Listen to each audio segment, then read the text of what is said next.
Assalamualaikum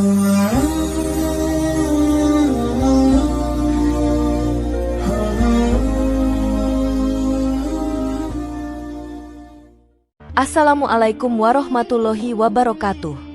Jika video ini muncul di berandamu, ini adalah petunjuk dari Allah kepadamu.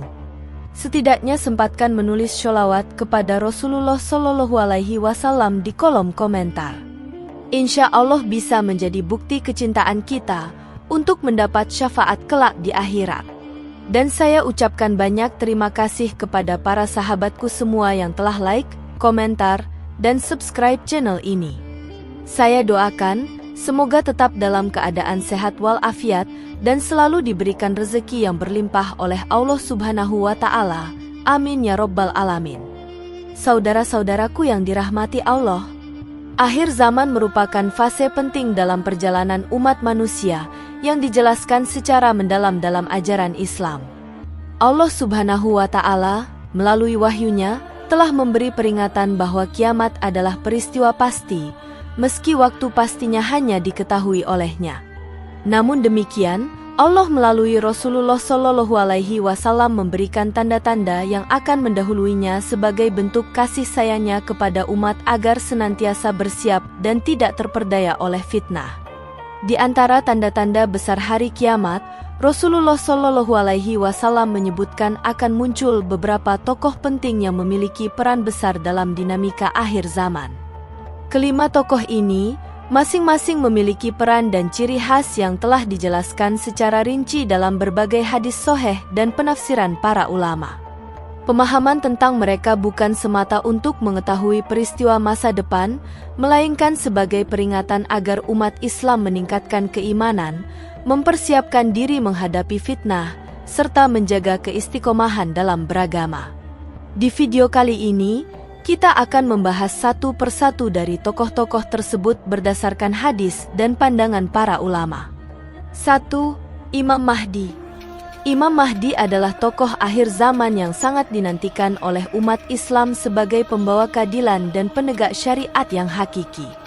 Namanya disebut dalam banyak hadis sahih yang menjelaskan bahwa ia akan berasal dari keturunan Nabi Muhammad Shallallahu Alaihi Wasallam, tepatnya dari jalur Fatimah Az-Zahra, putri Rasulullah. Imam Mahdi akan muncul ketika umat Islam mengalami kerusakan moral, kemunduran akidah, perpecahan politik, serta penindasan dari berbagai arah. Pada masa itulah, Allah akan mengutus seorang lelaki yang bernama seperti Nabi, yaitu Muhammad bin Abdullah, untuk memimpin umat dengan penuh kebijaksanaan dan keadilan.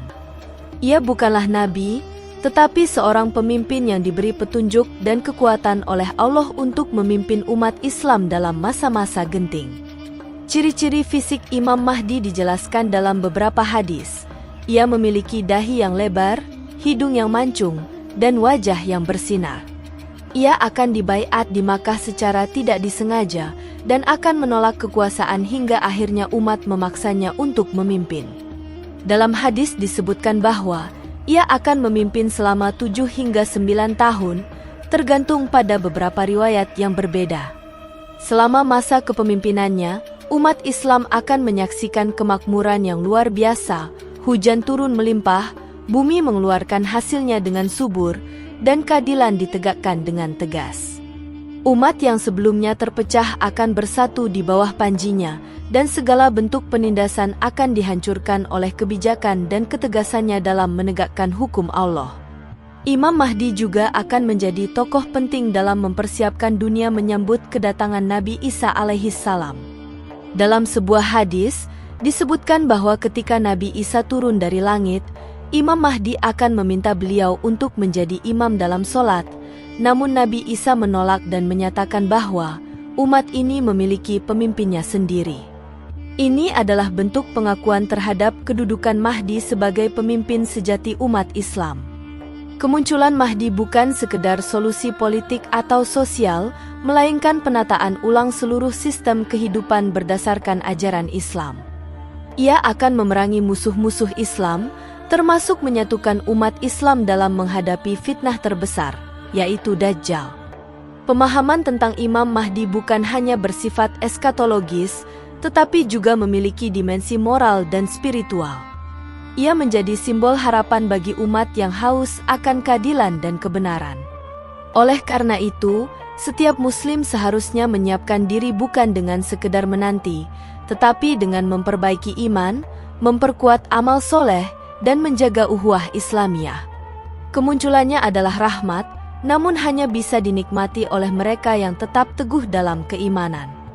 Dalam konteks zaman sekarang, fitnah semakin kompleks, dan Al-Mahdi menjadi pengingat bahwa kemenangan hanya akan diraih jika kita kembali pada Al-Quran dan Sunnah. 2. Dajjal. Dajjal merupakan fitnah terbesar yang pernah dihadapi umat manusia. Dalam banyak hadis sahih, Rasulullah Shallallahu Alaihi Wasallam memperingatkan umat agar mewaspadai kemunculan Dajjal karena fitnah yang dibawanya mampu menggoyahkan keimanan orang-orang yang lemah imannya. Dajjal adalah seorang manusia, bukan makhluk gaib, yang diberi kemampuan luar biasa oleh Allah sebagai bentuk ujian akhir zaman. Ia digambarkan memiliki tubuh besar, rambut keriting, dan buta sebelah matanya. Di dahinya tertulis kata kafir yang hanya bisa dibaca oleh orang-orang beriman, baik mereka yang dapat membaca atau tidak. Ini menunjukkan bahwa orang beriman akan diberi kemampuan untuk mengenali kebenaran meski fitnah disebarkan dengan sangat rapi dan memikat. Fitnah yang dibawa oleh Dajjal sangat mengerikan. Ia mampu menghidupkan orang mati, menurunkan hujan, menyuburkan tanaman, dan membawa harta kekayaan dalam jumlah besar. Namun semua itu adalah ilusi yang digunakan untuk menyesatkan umat manusia. Ia akan mendatangi satu persatu negeri dan menuntut pengakuan sebagai Tuhan. Barang siapa yang mengakui dan mengikuti Dajjal akan diberi kenikmatan duniawi, sedangkan mereka yang menolaknya akan diancam dengan siksaan. Umat Islam diingatkan untuk tidak menghadapi Dajjal sendirian dan agar tidak tertarik pada janji-janji kosongnya. Dajjal akan mengelilingi bumi dengan cepat, tidak ada tempat yang luput dari perjalanannya, kecuali dua kota suci, Makkah dan Madinah, karena malaikat menjaga kota-kota tersebut. Rasulullah Shallallahu Alaihi Wasallam mengajarkan umatnya untuk membaca 10 ayat pertama dan 10 ayat terakhir dari surat Al-Kahfi sebagai pelindung dari fitnah Dajjal. Ini karena kisah dalam surat tersebut mengajarkan prinsip keteguhan iman, penolakan terhadap dunia semu, dan kekuatan sabar dalam menghadapi ujian. Nabi juga mengajarkan doa-doa perlindungan dari fitnah Dajjal, di antaranya dibaca setiap akhir tahiyat dalam sholat. Dajjal akan muncul pada masa yang sangat kacau, di mana umat telah jauh dari ajaran agama, dan akan berhadapan langsung dengan Nabi Isa setelah beliau turun ke bumi. Dalam sebuah hadis disebutkan bahwa Nabi Isa akan membunuh Dajjal di pintu gerbang Lut, sebuah tempat di wilayah Syam. Dajjal bukan hanya sosok individu, tetapi juga representasi dari sistem kehidupan yang menyesatkan dan menjauhkan manusia dari nilai-nilai tauhid. Dalam konteks kontemporer, sebagian ulama menafsirkan bahwa fitnah Dajjal juga bisa berarti dominasi sistem global yang mengagungkan materi, menghilangkan nilai-nilai spiritual, dan menciptakan ilusi kemajuan palsu. Oleh karena itu, kewaspadaan terhadap fitnah Dajjal harus mencakup kesiapan spiritual, intelektual, dan sosial agar tidak terjerumus dalam perangkap dunia modern yang menyilaukan namun merusak akidah. 3. Nabi Isa alaihissalam. Nabi Isa alaihissalam adalah nabi dan rasul Allah yang tidak disalib sebagaimana diyakini oleh umat lain, melainkan diangkat oleh Allah ke langit dan akan diturunkan kembali ke bumi menjelang hari kiamat.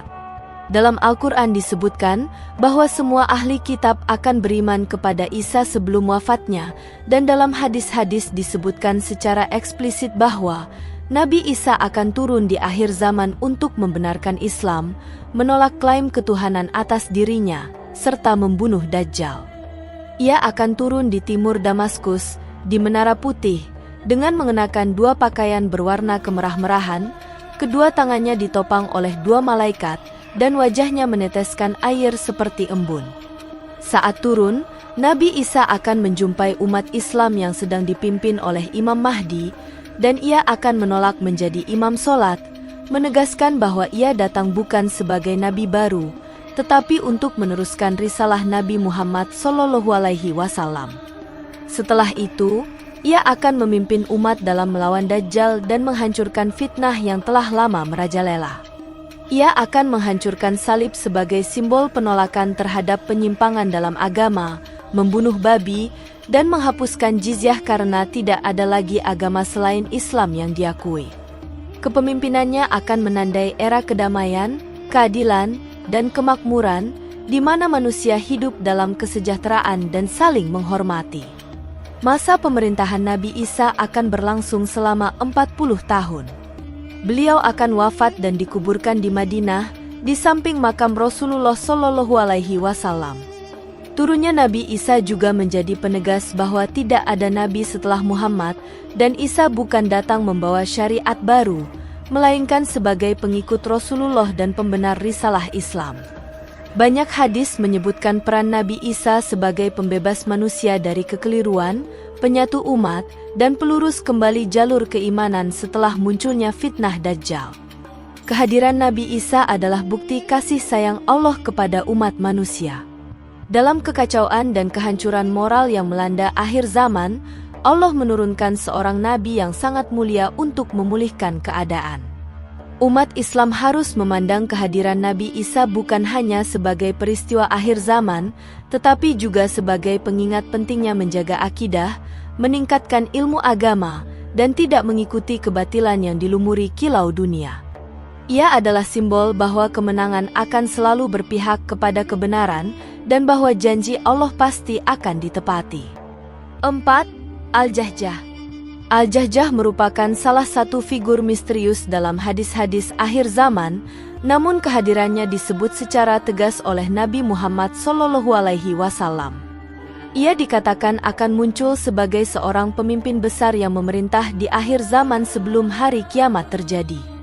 Dalam sebuah hadis disebutkan bahwa siang dan malam tidak akan berlalu hingga seorang lelaki bernama Al-Jahjah memimpin. Nama Al-Jahjah sendiri dapat diartikan sebagai seseorang yang keras suaranya atau yang memiliki kekuasaan yang kuat. Sosok ini sering ditafsirkan sebagai pemimpin yang muncul di tengah kekacauan global dan mengambil alih kekuasaan dengan kekuatan dan pengaruh besar. Tidak banyak yang mengetahui asal-usulnya secara detail, namun ada riwayat yang menyebut bahwa ia berasal dari kalangan budak atau lapisan sosial yang rendah sebelum diangkat menjadi pemimpin. Kepemimpinan Al-Jahjah menandai perubahan besar dalam struktur kekuasaan dunia. Ia bukan pemimpin spiritual seperti Imam Mahdi atau Nabi Isa, melainkan penguasa yang membawa perubahan sosial politik secara drastis. Hadis yang menyebut bahwa ia menggiring manusia dengan tongkatnya.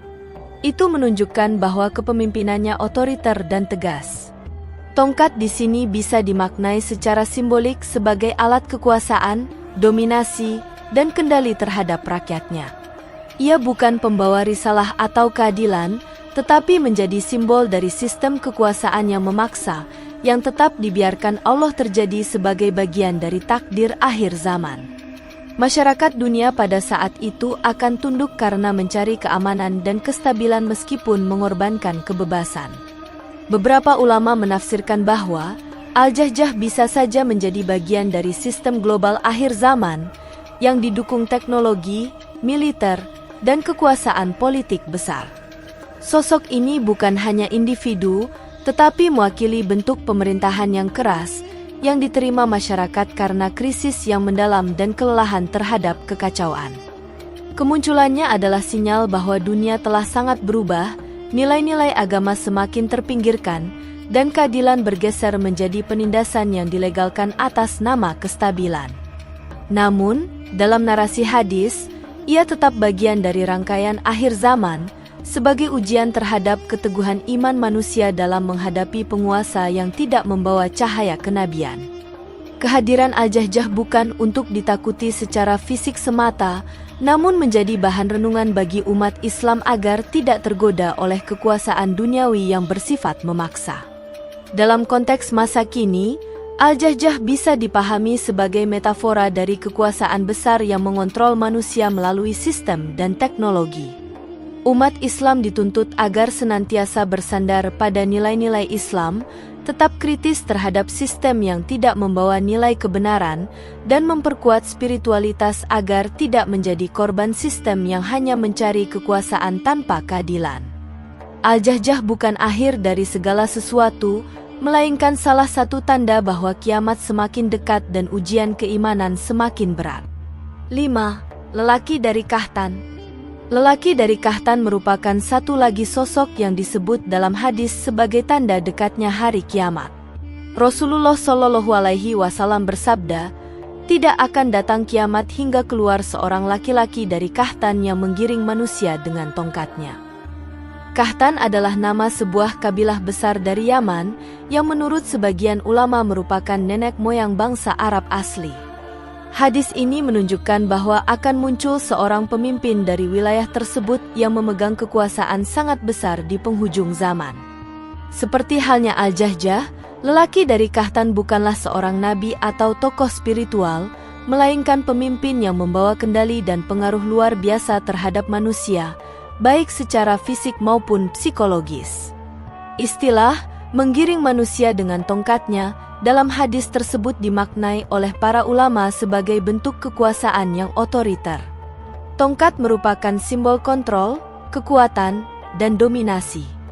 Dengan tongkatnya itu, ia mengarahkan manusia bukan dengan kasih sayang dan bimbingan seperti para nabi, tetapi dengan instruksi keras dan sistem kekuasaan yang kuat.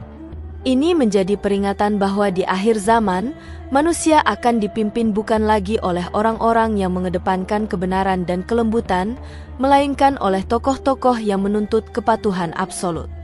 Kepemimpinan ini, meskipun tidak disebut secara rinci dalam banyak hadis, namun cukup untuk menggambarkan betapa rapuhnya dunia ketika nilai-nilai keadilan telah digantikan dengan kekuasaan semata.